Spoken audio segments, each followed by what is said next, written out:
Filosofia e catolicidade. Pílulas de sanidade para ouvir no trânsito. Leitura comentada de autores que tratam de temas filosóficos a partir da tradição católica. No episódio de hoje, daremos continuidade à leitura dos artigos do pesquisador Andrea Cavalieri, publicados no site Rádio Espada. Trata-se de uma série de 3 artigos em que o pesquisador italiano comenta a 40º ano, que é uma encíclica publicada em 1931 pelo Papa Pio XI. Ele comenta mais especificamente os parágrafos da encíclica que tratam de uma explicação econômico-financeira do modo de produção capitalista ou do capitalismo. Hoje nós daremos início à leitura da parte 2 desta série de reportagens, e eu dividirei esse artigo em 2 partes, portanto, uma será explicitada no episódio de hoje e a outra num episódio posterior, em função do fato de que se trata de um artigo longo. Passo então à leitura do artigo. Uma explicação financeira de 40º ano, parte 2. Publicado em 20 de outubro de 2019 no site Rádio Espada. Gostaria agora de apresentar os 2 pontos que se seguem aos analisados na primeira parte.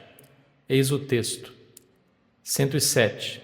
Tal concentração de força e poder, que é quase a marca registrada da economia contemporânea, é o fruto natural daquela liberdade desenfreada de competição que permite apenas aos mais fortes sobreviverem. Isto é, muitas vezes, os mais violentos na luta e os menos preocupados com a própria consciência. 108. Por sua vez, a própria concentração de riqueza e poder gera 3 tipos de luta pela dominância. Primeiro, há uma luta pela supremacia econômica. Depois, há uma luta feroz pela supremacia sobre o poder político, para explorar suas forças e influência na competição econômica. Finalmente, há uma luta entre os próprios estados, seja porque as nações usam suas forças e poder político para promover as vantagens econômicas de seus cidadãos, seja porque aplicam seu poder e forças econômicas para resolver disputas políticas que surgem entre as nações. Lendo esses 2 parágrafos, você entenderá por que mudei o adjetivo no título em comparação com a primeira parte. A explicação mudou de financeira para econômica. Não se trata dos mecanismos de produção e acumulação de dinheiro, mas sim dos fundamentos da convivência econômica e de sua abordagem estratégica, o que é comumente chamado de economia política.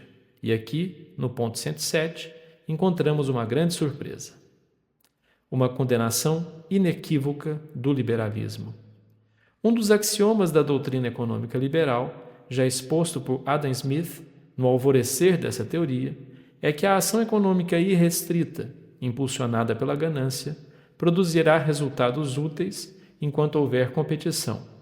E o axioma não especifica quem se beneficia desses resultados, implicando que são benéficos para todos.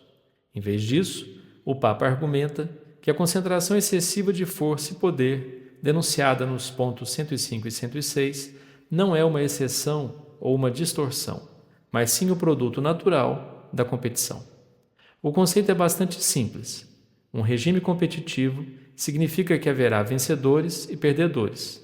Os perdedores saem do mercado e os vencedores permanecem, mas se envolvem em uma competição renovada entre si. No final, como se fosse um torneio de eliminação simples, haverá um vencedor definitivo que será o monopolista.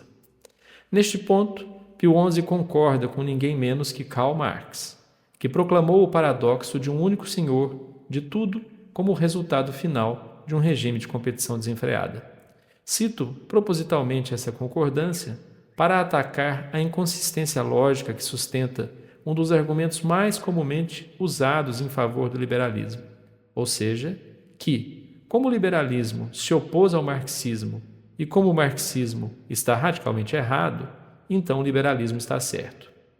No entanto, o fato de 2 erros se oporem não torna um deles verdadeiro. E o fato de algo certo ter sido proclamado por um filósofo terrível, um economista péssimo e uma pessoa horrível como Marx, não o torna errado.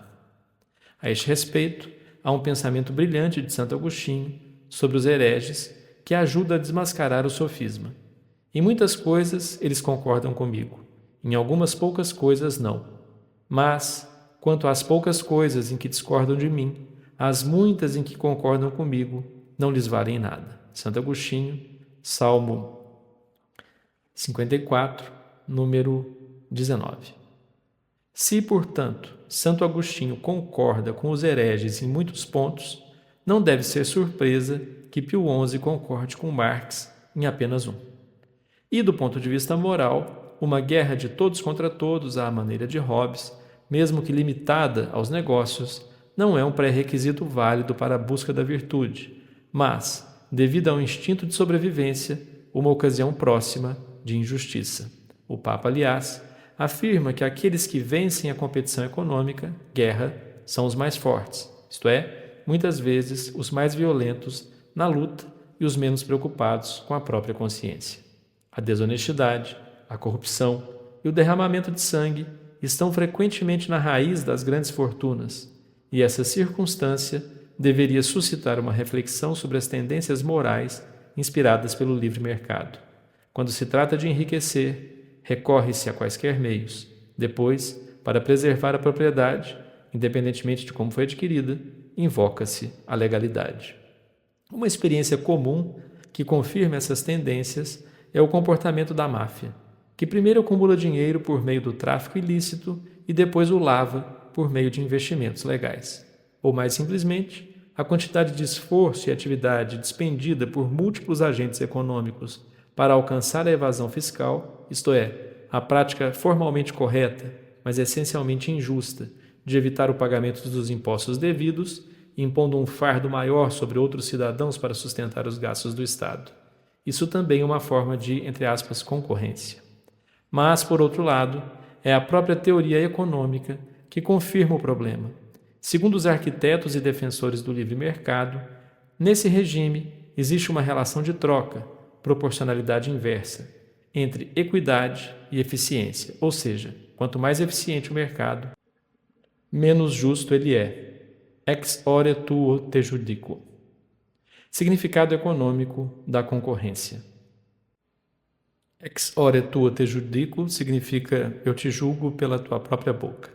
Retomando, significado econômico da concorrência. Se quisermos descrever o funcionamento positivo da concorrência, surge o seguinte cenário. Os produtores devem se esforçar para produzir seus bens da forma mais rápida, eficiente e sem desperdício possível. Caso contrário, terão que vendê-los a preços mais altos do que seus concorrentes, correndo o risco de não realizar nenhuma venda. A concorrência, portanto, força os produtores a melhorarem. Como os produtores produzem um único bem e compram todos os outros, sejam empresas ou cidadãos privados, o resultado da concorrência é que todos os produtores, por este termo entende-se sem distinção empresários ou trabalhadores dos setores produtivos, vendem e compram bens ao menor preço possível e produzidos da maneira mais eficiente.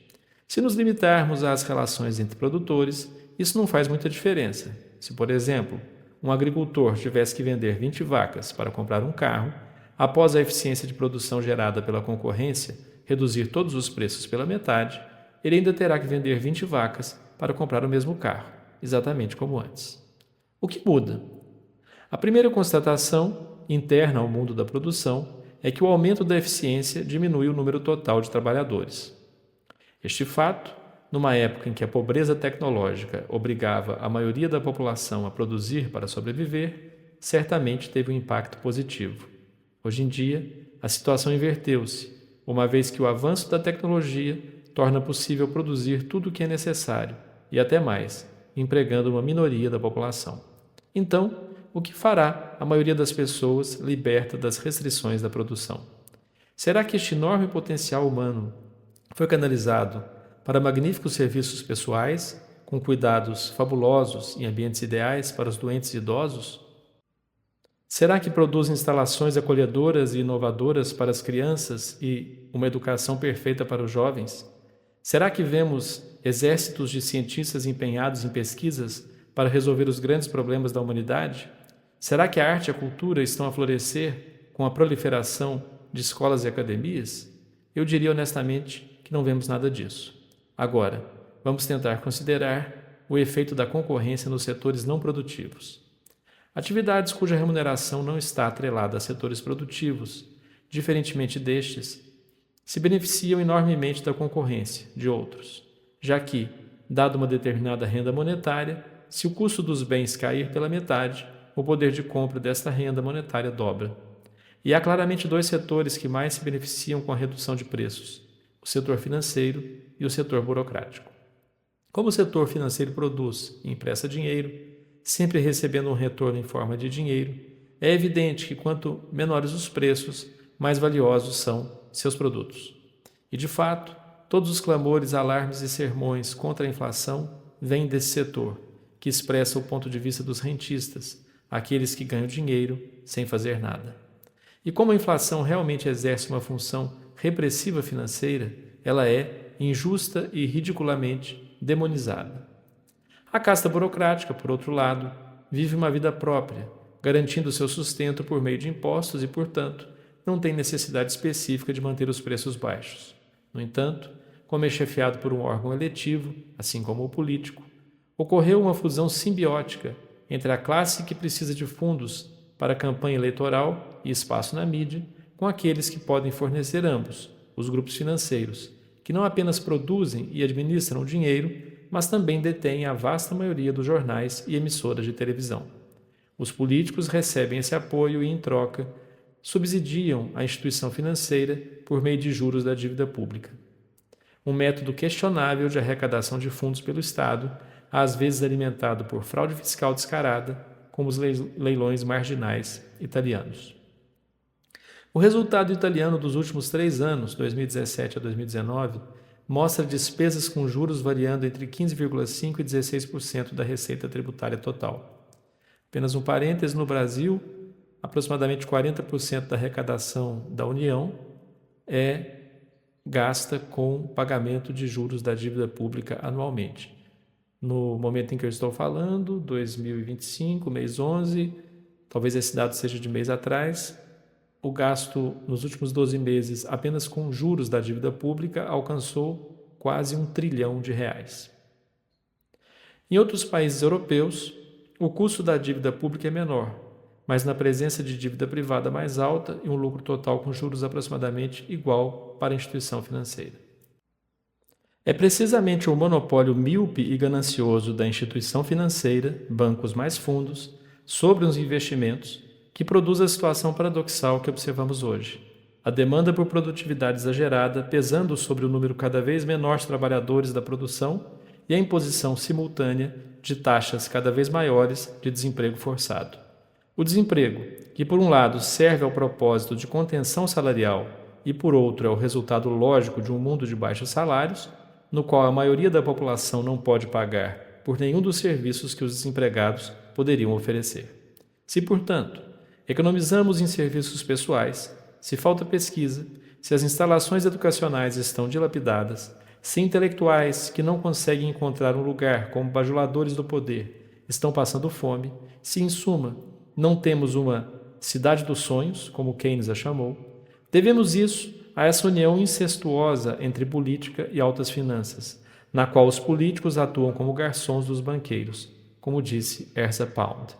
E, infelizmente, essa parceria tem a autoridade legal, os políticos, e o poder de barganha e de chantagem, os banqueiros, para impor as regras do jogo viciado, que sempre os vê como vencedores. C'est l'argent qui fait la guerre. É o dinheiro que faz a guerra. Ao mesmo tempo, estamos testemunhando o maior desperdício de potencial humano já visto na história. Não apenas as economias de livre mercado continuam a produzir taxas crescentes de desemprego, mas muitas das mentes mais brilhantes são empregadas em operações inúteis e incrivelmente estúpidas, como análise de risco financeiro, matemática financeira e análise e design de produtos, entre aspas, financeiros, operações nas quais qualquer croupier de Las Vegas poderia ter influência. Mas será que a competição ao menos funcionará no mundo financeiro, reduzindo seus custos? Não é bem assim, porque aqueles que emprestam dinheiro não são obrigados a fazê-lo e, sem lucro, não o fazem. Além disso, as grandes multinacionais funcionam como um cartel, ou seja, usam acordos secretos para essencialmente padronizar as taxas. Afinal, houve um Rockefeller que chamou a competição de, entre aspas, heresia. Uma heresia para eles, os ricos e poderosos, mas uma obrigação para os outros, tanto mais rigorosa quanto mais pobres forem. Luta pela dominância. O Papa fala de 3 tipos de luta. Uma no mundo econômico, onde diferentes atores buscam a dominância. Uma segunda na qual potentados econômicos disputam a primazia com o poder político. Uma terceira ocorre quando empresários tomam o controle da política ou se fundem a ela e usam o Estado como ferramenta para a sua expansão, ou a usura internacional como método para subjugar politicamente outros estados. Esses 3 tipos de disputa, que são apresentados como se ocorressem em estágios sucessivos, na verdade coexistem e veem os atores envolvidos em uma ou outra fase, dependendo de seu tamanho e poder. Quanto maior o poder, mais qualificados para jogar nas mesas mais importantes. O primeiro tipo de disputa, estritamente econômico, é a competição que, exceto no caso de pequenas empresas administradas pelos proprietários, sempre tende ao monopólio. Grandes empresas tendem a crescer, expandir e ganhar participação de mercado. Tudo sinônimo de aspiração ao monopólio, que é a situação em que a empresa deixa de se preocupar e os acionistas podem se enriquecer com poucas restrições. Deve-se enfatizar, no entanto, que também existe uma ordem de domínio entre produtos e o setor financeiro está na vanguarda. Como mencionei no artigo anterior, as 40 mil corporações multinacionais mais influentes do mundo são todas propriedade de um conglomerado de 147 empresas que lidam com dinheiro, bancos, fundos, seguradoras. A luta pelo domínio econômico, portanto, tem sua própria categoria de vencedores.